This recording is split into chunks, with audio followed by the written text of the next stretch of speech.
Losing in Charlotte 37-29. Yeah, I'm not in my home state anymore. Aaron Rodgers led a furious comeback but fell short.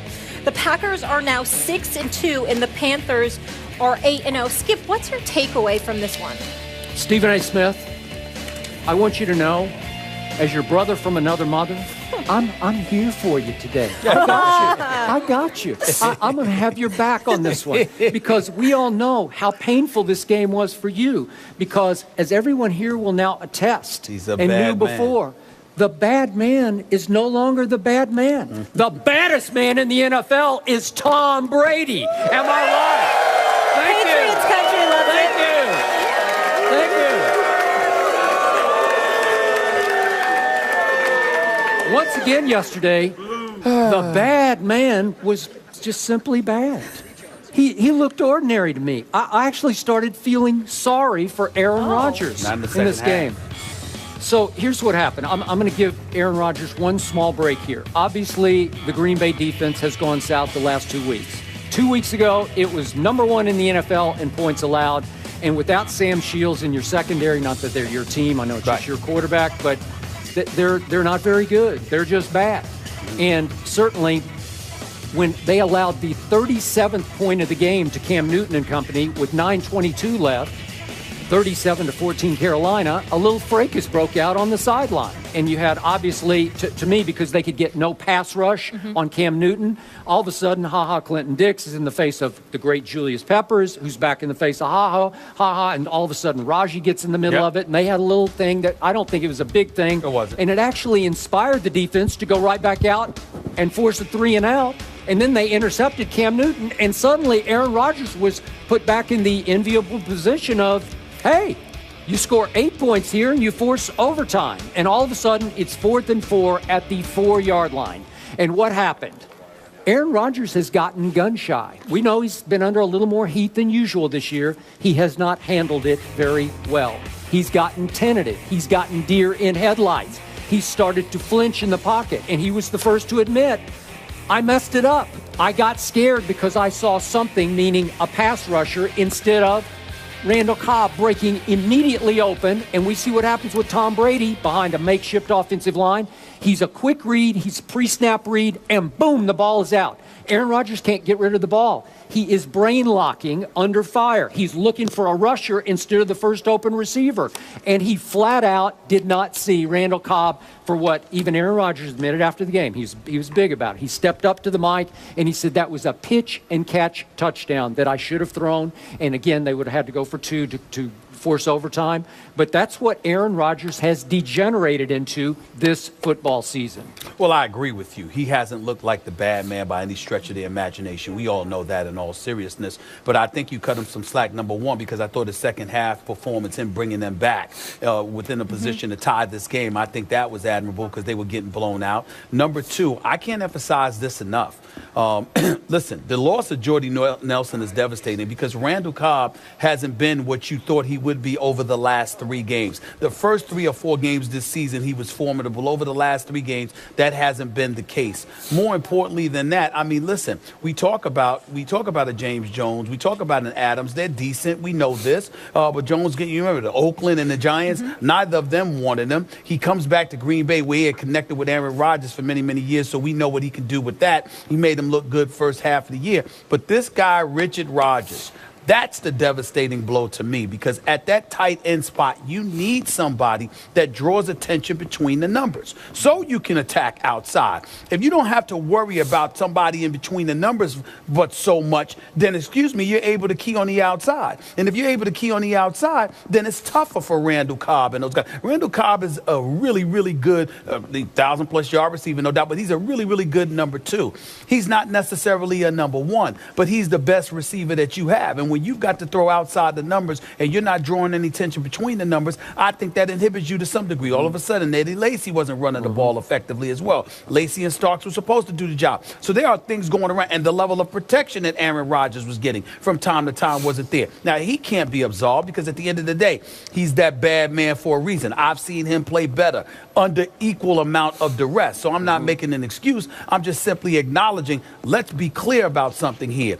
The things that he normally would was capable of doing, he can't necessarily do now because the offensive line is suspect. The play calling still seems to be an adjustment. You've got receivers. None of them are elite on the outside. You have nothing to point to in between the numbers at the tight end spot because Richard Rodgers ain't cutting the mustard. And then on top of it all, your running game doesn't scare anybody. So the combination of all those different things, you remember, they don't have to stack the line of scrimmage to get to neutralize Green Bay's running game because those guys don't perform at an elite level at this particular moment of time. They're good, they're solid, they're strong in between the tackles, but they don't have any elusivity on their resume and their repertoire, rather. So because of that, what happens is it's all about Aaron Rodgers. And it ain't just up to him to throw the football. He has to be a quote-unquote playmaker because he has to exceed expectations because of the limited stuff that he's doing. Then you take into account, what are the 2 games they lost? They go up against an elite defense in Denver, even though it didn't look like one last night against Indy. It did look like one all season long through the Green Bay game, okay? And then the offense is stockpiling 500 yards against the Green Bay's defense. And then you follow up the Denver defense with the Carolina defense. I mean, these are 2 of the better defenses in the NFL. It ain't like Aaron Rodgers just woke up one day and was going up against the Giants or Rob Ryan's New Orleans Saints. He was going up against Denver and then Carolina. And the opposition was going up against Green Bay, who I told you their defense was suspect. Sam Shields being without them is a devastating loss because they ain't that good with him there. So you know they ain't going to be that good with them with him going. And Clay Matthews, how about getting at Cam Newton? That ain't happened yesterday. So all of those things being considered, Aaron Rodgers had the deck stacked up against him. He didn't respond the way that he's capable of responding. He's lucky because he's got a bye week next week. I'm talking about the Detroit Lions. That's a bye week, in case y'all didn't know. It's a bye week. So the point is, he'll be just fine. He'll be just fine. They'll get right on track, and things will be okay. But at this moment in time, I don't think you can ignore the fact that Denver and Carolina were 2 defenses that he was going up against, and their defense didn't show up in either game. Okay, but at Denver, he threw Aaron Rodgers for 77 yards. 77 yards. I watched Andrew Luck, as bad as he's been, pick apart that Denver defense in Indy. But wait a minute. You can't go by that because let me tell you this. And I don't want to get into that because we're going to touch on that a little bit later on in the show. But we saw some of the changes Indy made. But let's be clear about something. And Denver came in there ill-prepared last night. And we'll talk about that a little bit later on in the show. But Aqib Talib and Chris Harris, with T.J. Ward back there with them, too, at one of the safety spots. I mean, this secondary in Denver is elite. Didn't look that way last night. But for the most part, they've been elite all year long up until last night. And Aaron Rodgers, I dare say he hasn't had a lot to work with. So I'm going to ask you this question. Sure. I asked you again last Thursday, I think it was. Yep. Is it possible we're seeing that Jordy Nelson made Aaron Rodgers more than vice versa? No, I don't think it is. I think that what happens is that Jordy Nelson helped make Randall Cobb. Jordy Nelson helped make whatever tight end was playing for them. Jordy Nelson helped Lacy run for over 1,000 yards because the combination of those, when you've got an elite deep threat receiver, it's just, I'll give you a perfect example, Skip. You and I, who do we talk about? We haven't seen him this year because he's not been healthy. Remember how we used to rave about Deshaun Jackson?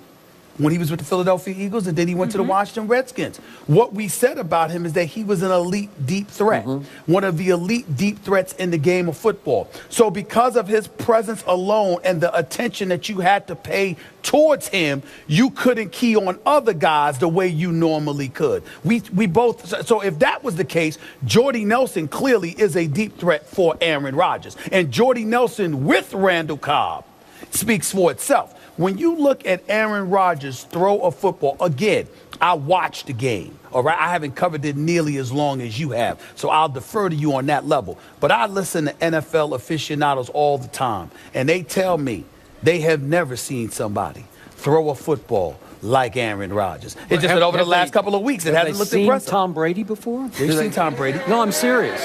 Wait a second. Well, we're going to get there. Well, does Tom Brady have a deep threat? I haven't seen one this year. I've been watching. I'm waiting for a deep threat. I don't see one. What you're doing is you're doing Molly's job because you don't want me to go to that subject yet. We're going to Tom Brady next, are we not? After commercial? Are we not doing that? Or you want to bring it up now? Because we could go there now. I was enjoying it right now, All actually. right, now we can go there now. You want to go there now? Let's go there now. Yeah. Let's go. No, let's stay on topic. Okay? He trying to sit up there and speed up the subject to change it. I mean, I'm ready just to go. pointing out We something. can go there. You're saying Aaron Rodgers doesn't have a deep threat to make all the... We're surrounded by these wonderful servicemen and women. You think that everybody here loves Tom Brady. We can discuss Tom Brady. Let's go. I don't know that anybody loves Tom Brady here, do they? We are in Massachusetts. We can do that. We can do that. We can do that. I will acknowledge, he does look sharp in those suits when he's walking in the court. I think he looks sharp in the pocket. That's where I think he looks sharp. No, I'm just saying. Yeah. I'm just saying. I agree on both those subjects. So now the Vikings tie the Packers at 6-2 atop the NFC Back North. shells, relax, don't worry about it. Oh, by the way, we don't even know if Teddy Bridgewater is going to be playing next week. Oh, we're going to get into that because Mike Zimmer was hot, and we're going to get into that whole subject.